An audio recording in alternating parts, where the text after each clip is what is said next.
When Iraq invaded Kuwait in 1990, Western countries led by the U.S. carried out military action to conquer Iraq's invasion. Even though Iraq's dictator Saddam Hussein was a good friend of the Chinese Communist Party, China was isolated from the international community at the time and didn't want to offend Western countries by supporting Saddam Hussein. However, during the war, China's press, tightly controlled by the CCP, repeatedly stating that Saddam had a good chance to win, and the guerrilla warfare would be prolonged and that the U.S. troops would be trapped in Iraq, similar to what happened during the Vietnam War. At that time, the Western countries had imposed economic sanctions over the Tiananmen massacre, and China had little international support. Facing a challenge as major as this, Jiang Zemin panicked, did not know what to do. Deng Xiaoping said, "Shut up and stay hands off." Thanks to Deng's order, Jiang didn't need to make a decision. China subsequently abstained from the UN vote on the Gulf War. Operation Desert Storm triumphed in merely 42 days against Iraq. Jiang Zemin was terrified. In the meantime, with the drastic changes in Eastern Europe, the Cold War was approaching an end. The wave of democracy had been moving eastwards, and would soon reach China with only the Soviet Union in between.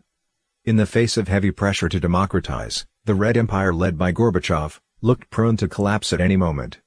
If the United States continued its Cold War strategy, or carry out military attacks with its much-admired political and economic system and advanced weaponry, China's one-party autocracy would be toppled.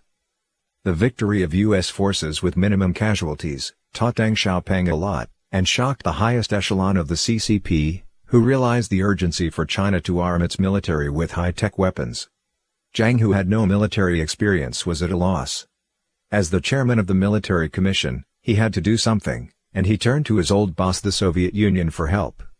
He announced a plan to purchase a high-performance, state-of-the-art weaponry system from the Soviets.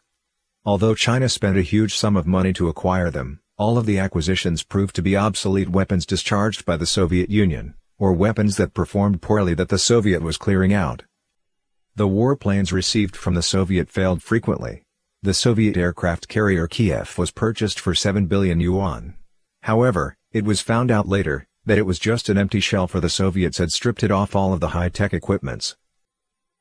After the Tiananmen massacre, China had been luring Soviet professionals by means of hard currency.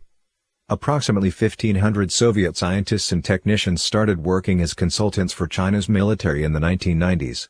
When Jiang Zemin visited Moscow, to beef up the relationship with the Soviet Union, and solidify his political power, he tried to please the Soviets at all costs. As a result, a Chinese territory, 40 times the size of Taiwan, was secretly ceded to the Soviets. Yeltsin, an important figure for the reformists, requested to meet Jiang, but was turned down. Instead, Jiang met with Soviet Union Vice President, Yanayev, who was against programs of reforms, and Jiang told Yanayev that he hoped the Soviet Union would go back in the direction of socialism.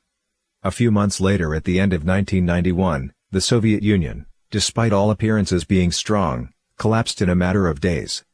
This brought about dramatic changes in the state of the world. The disintegration of the Soviet Union dealt a strong blow to the CCP, and shook its confidence. With the Soviet Union disintegrated, the CCP began wondering about its own future. The successful collapse of communist powers made Jiang Zemin extremely anxious and uneasy. He became so pessimistic about the CCP's future, that he sent a message to his son, Jiang Mianheng, in the United States, advising him, "No hurry, take your time to finish school, then get a job there, and stay longer."